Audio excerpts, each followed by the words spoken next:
It's our final episode of this season, and before I get any further into the video, I want to alert you to the fact that tomorrow morning, if you're watching this video when it first comes out on Monday the 19th of February, tomorrow morning, Tuesday morning, 10 a.m. UK time, might be a little earlier if I get ready a little earlier, I'm going to be live streaming the summer transfer window for this save here on YouTube.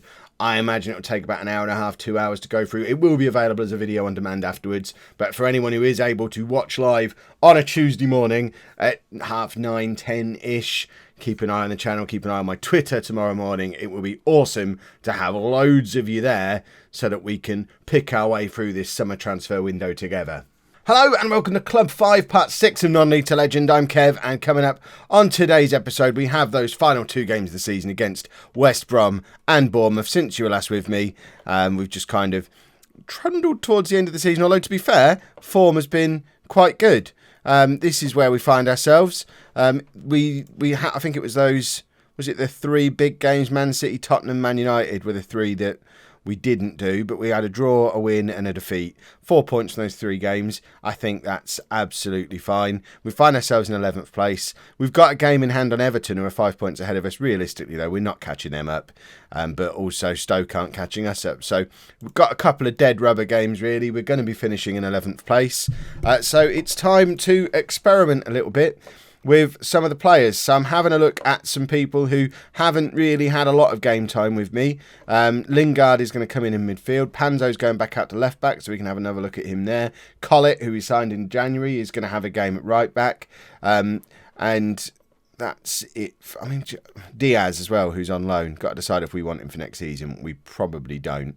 There's not a huge amount of strength in depth at the club, but we're having a little bit of a rotation just to have a look at a few players. And we'll switch a few bits around again for the next game. For example, Aravalo has potential, and we've been training him all season as a right back, so we could try him maybe at right back or have a look at him on the right wing, because we've not really had any look at him, so maybe him in the next game. So we've got Svilar in goal, a back four of Panzo, Diaz, Oliveira and Collett, with Galbraith and Storaro in midfield, and then Lingard, Almeida and Rollheiser behind Miller. And Jonathan Miller, the second half of this season has basically been the story of Jonathan Miller. We have got a proper talent on our hands. Since we've gone to this 4-2-3-1 formation, he's been playing as an advanced forward, as a lone striker. He just can't stop scoring. He's only 21, I think. Hold on. 21 years old, 4 caps for the England under-21s, and he's going to get better. We might actually have a full future England international on our hands in the shape of Jonathan Miller. Because, in fact, if we have a look at the Premier League, a few of you have noticed this guy at West Brom, Jerry Gilboy, who he's like 2 years further ahead of where Miller is. But if you go back 2 seasons, Miller's scoring more goals than he was then. He's got 21 from 33 this year and now has 11 goals from 7 England caps, and he's valued at £39 million. I think Miller might be the next one of him to come through, and I'm excited that we've got him here at Leicester. We need to be building a team around him, building a team that's designed to get the best performances and the most goals out of Jonathan Miller, because I think we might actually have a talent who can fire us, I won't say Champions League, but up to some kind of European qualification, and that would be ace. Excuse me a moment, it's quite early on Monday morning, I'm still drinking my coffee. If you're going to be watching the live stream tomorrow morning, you're going to need to get used to me drinking coffee, because I'll be drinking coffee during it, so I'm easing you into that gently. If you're not going to be able to watch that live stream, of course, it is going to be here on the channel for you to watch in full at your leisure. But we're literally going to take it from wherever we end today's episode, so just after the final game of the season, and we'll take it all the way through to the morning of the first game of next season, and then assuming I can record, edit and upload quick enough, we should still have the first game of next season out tomorrow afternoon at 4 o'clock. That's why I'm going to try and get the stream started as early as possible, because there's going to be some tight turnaround times involved tomorrow, but hopefully we'll be able to do it. And like I say, keep an eye on my Twitter page, Lollujo on Twitter, just to make sure that if there's a chance, if there's a disaster, it won't go ahead. So I don't want you to wonder where I am. But let's have a look at that's been a pretty uneventful first half, which is good because it allowed me to pimp out my stream that's happening tomorrow. But Storaro's picked up an injury, so I'm going to take him off straight away. Bring on Onama, who does not at all want to be a ball-winning midfielder. Let's make him box-to-box. I mean, it's not much of an improvement, but he's a little bit more comfortable doing it. I think we want to get the young winger on in the second half. I can't remember his name. The one who was a right-back. Aravalo, that's his name. He's, of all of the players we've got there on the bench, he's the one who we haven't really had a look at all this season. So I think we'll get him on maybe on about the hour mark, just to give him half an hour. I'm not sure if I'm going to bring him on at right back or right wing. We shall have a look to see how those respective players are playing. I am leaning towards right wing because Collett, of course, is another one who we're having a bit of a look at, whereas Rolheiser, we know what Rolheiser's about, and I'm not sure how much I rate him, but that's a decision for tomorrow when we're picking our squad for next season, deciding who we're going to move on. What we have got here at Leicester is quite a big squad. Lingard puts us 1-0 up. He's trying to make his case for sticking around next year. He's very much on my transfer list at the moment, although not officially in game. My mental transfer list. Him and Mahrez, although we are now playing with wingers, so positionally they can get into the team. They're old men, and I don't care for old men. I want the young'uns to come through. I don't want someone like Lingard or Mahrez to get in the way of someone like Aravalo, who has a future in the game. So let's get him on now. We're going to bring him on for Rolheiser, and I assume he wants to be a winger, so we will make him a winger. Stick him back to support because that's what he wants to do. We'll give it another 15 minutes or so and then make that final change. Jonathan Miller, after all that excitement pre-game, he's just not turned up at all today. So both Adonis and Wilson warming up, and I think we're going to bring Adonis on up front now. He's barely we've played Adonis quite a lot. We've rarely played him up front. So let's have a look at him as a striker, because behind Miller, we've obviously got Caesar. We've got him as well, but he's a bit injury prone.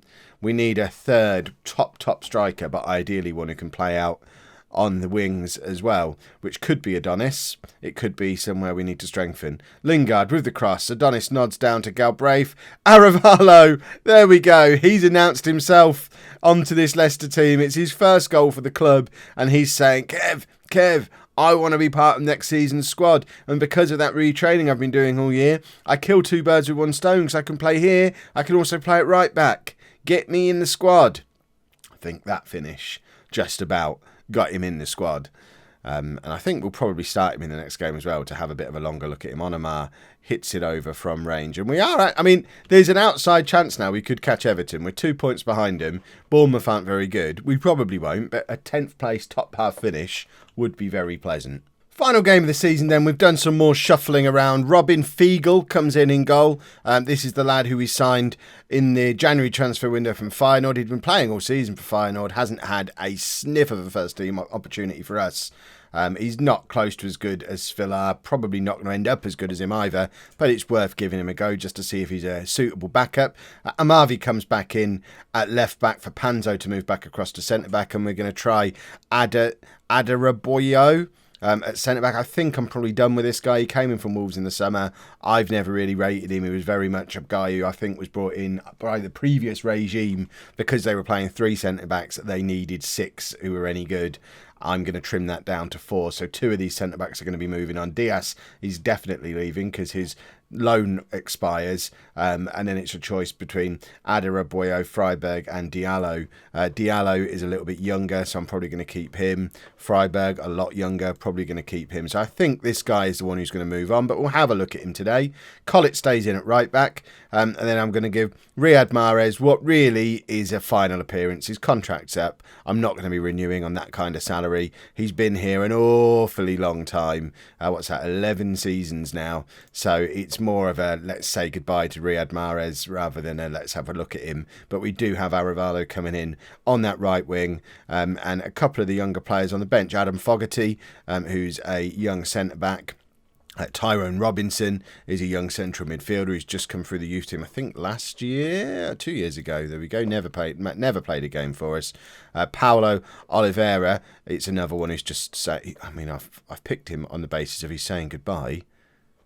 because he's 33, but he's got 2 years left. We probably don't need him on the bench. But Elliot Dawson is another youngster, another central midfield player, and then Rolheiser we already know all about. So let's get into the game, give Dawson his squad number, and we'll proceed towards our final game of the season and a final game for Leicester for Riyad Mahrez. There you go. It could be the last time today we see Riyad Mahrez in a Leicester shirt. Yeah, I fully hope so. Let's give him an appropriate send-off. Lingard's not in because we're playing Mahrez, obviously. I mean, why are we being asked the same question 3 different ways? We don't care that Bournemouth beat us last time. We don't really care who wins today. We just want to have a fun game. Because we're now going to be moving into the summer transfer window stuff, which obviously is going to be quite interactive tomorrow. For those of you who can't be there for the live stream, or if you're watching this video in 2 years' time and you just want to have your say, let me know down in the comments what you would do from here. We'll find out before this episode ends how much money we've got to spend, but I'm interested to know, are we using the right tactic going forward? Who would you be selling? What kind of players would you be looking to buy? Just get a feel of where we're going to be before the stream starts tomorrow, and we can really dig into it into some kind of detail. But I'd like to go in with a plan. I always go into summer with a plan, and I think we've had quite a nice introduction to Leicester. We've had 35 of the 38 games. We've had almost a full season here. I think I know the players by now. I think I know what I want to be doing. This system seems to be working by and large, although sometimes things like that will happen. But remember, reserve goalkeeper, it's fine. And I think we've got decent strength in depth through most of the squad. So a lot of my plans are probably going to involve just bringing in youngsters, start building for the future, bring in sort of under 21s, under 23s. If we can find another 2 or 3 of the same sort of age, same sort of price, same sort of talent as Miller, then that's going to be a summer well spent. And I don't know that there's necessarily a position where we need to bring in someone with bags of experience. We've already got it in midfield in the shape of Storaro and Imbula and Onamar. We've got it at centre-back. We've got like 6 top centre-backs. We certainly don't need a centre-back. Maybe right-back is a little bit of a weak area. Ralston's not great. Collett's not great. We kind of bargain basement signings at right-back at January time. And Amavi, he's our only full proper recognised left back, and he's 30 and not exactly of the standard of the rest of the defence. So maybe 2 full-backs, maybe a better reserve keeper, because Fiegel doesn't really seem to be showing himself in the best light today. And then just trim some of the unnecessary players. We've got more players than we can register in our squad at the moment, which is why Zeknini can't get in the squad. He's sat there unregistered. Diallo, our 5th choice centre-back, is sat there unregistered. So we've got some fat to trim, but loads of wage budget to play with. As it stands at the moment, we've got nearly £1 million a week of extra wage budget. We'll know for sure what we've got for next season when we get the budgets. But we could potentially have significant upgrades in most positions, but I don't know if that's the way forward, or whether we try and do it slowly and surely with Leicester. Right, Miller, again, not playing particularly well. Adonis can come on for him, and we'll bring Rolheiser on for Almeida. We're going to move Mahrez in behind Adonis, stick Rolheiser out on that wing, where we want him to be an inside forward.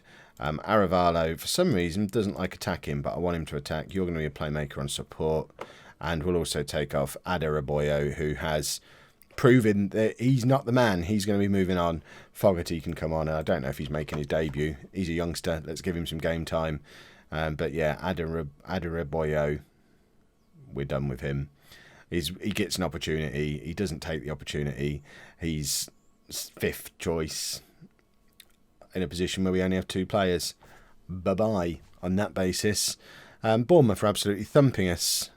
I just saw their league position and thought, oh no, are we going to get a points deduction for helping them stay in the league? But no, they were already safe before this game. There was a big enough gap. So there's not going to be any suspicion of dodgy activities. I don't know if that's built into the game or not, but it should be in circumstances like this. If Bournemouth were battling to stay in the league and we put 5 reserves and youth players out, then absolutely we should be getting punished for that. Rolheiser with a nice tidy little finish. I keep having doubts about him, and he keeps doing stuff like that. I need to check how old he is. I think he's relatively young. He's probably going to be one who's getting a bit of a hard time at the moment, but as he gets older and develops a little bit more consistency, I imagine he's probably going to turn into a key player. 25 years old. Argentinian. I assumed with a name like that he was German. He's not German. He's Argentinian. Well, I never. God, we paid a lot of money for him. Goodness me. A lot of money 3 years ago. He needs to be good now, not getting there. So perhaps I will continue to be hard on him. Although he's been the best player on the pitch for us today. And close to the best player on the pitch overall. He's played very well, so that's fine. We can live with that. Onamar trying to intercept to make it less painful. We don't want a 3 or a 4-1. A 3-2 would have been okay, but it is going to be a 4-1. Meh, who cares? I mean, this tactic hasn't worked at all today. Perhaps we need to do a counter-attacking thing away from home, control at home. That's been the big theme of the season. We do not win our away games ever, and perhaps the Premier League is a step too far for just trying to overpower teams, especially when there's such a gulfing quality between the teams at the bottom and the teams at the top. And these not one of our players would get on the bench for a top 4 team. So maybe, just maybe, I need to be a little bit more pragmatic with my tactics. Right, do we get our budgets? Yes, Fiegel made his debut. Yeah, the last match was lovely. Yeah, all this stuff's good. I just want my budgets. Yeah, we didn't play well. Money, money, money. Excellent stuff. Budget me, please. We need to know what we're in store for tomorrow morning when you're all going to be back for the live stream. Or at the very least, you'll probably want to watch that before we do the 4. I mean, I'll recap the transfers on tomorrow night's normal episode. So it's not essential viewing. I know some of you don't want to sit through an hour and a half of me not looking at the player search button despite you all recommending players to me. Are we actually going to get budgets? No? We just got to guess what we're going to get. Here we go. So there's our best 11. Delicious. Yeah, all this stuff's great. Onamar player of the season. Almeida signing of the season, signing of the save. Guarantee he will end up signing of the save. Jonathan Miller gets young player of the season. Yeah, all this is very splendid. Plans for next season. I think mid-table is a realistic plan. Let's be passionate about it. I don't think we necessarily need to be aiming to qualify for Europe, but let's say mid-table. That seems to work well. Excellent stuff. And are we actually going to get our budgets? No? Have I already had budgets? No? Budgets? Do we not do budgets anymore? Is there no money to spend? If there's no money to spend, this might change the plans for tomorrow. Because if there's no money to spend, it's going to be the most boring transfer window live stream there has ever been. It's just going to be me sitting there going, I'd love to sign someone, but we've got no money. We're still not getting any budgets. Bear with me. I'll be back when we've got some budget. I mean, I missed it completely. Nearly a week has gone by. And I've just gone back and realised they did announce it. I just didn't notice because it was pathetic. And I don't notice pathetic things. This is not going to be a very Kev transfer window. We can't convert any of the wage budget. We're going to have to sell in order to buy. And we only get 40. Oh. Join me tomorrow morning for the live stream of this. This might be an interesting transfer window. If you have enjoyed that, please make sure you leave a nice big thumbs up on there for me. Subscribe to the channel for daily Football Manager content. And thank you very much for watching.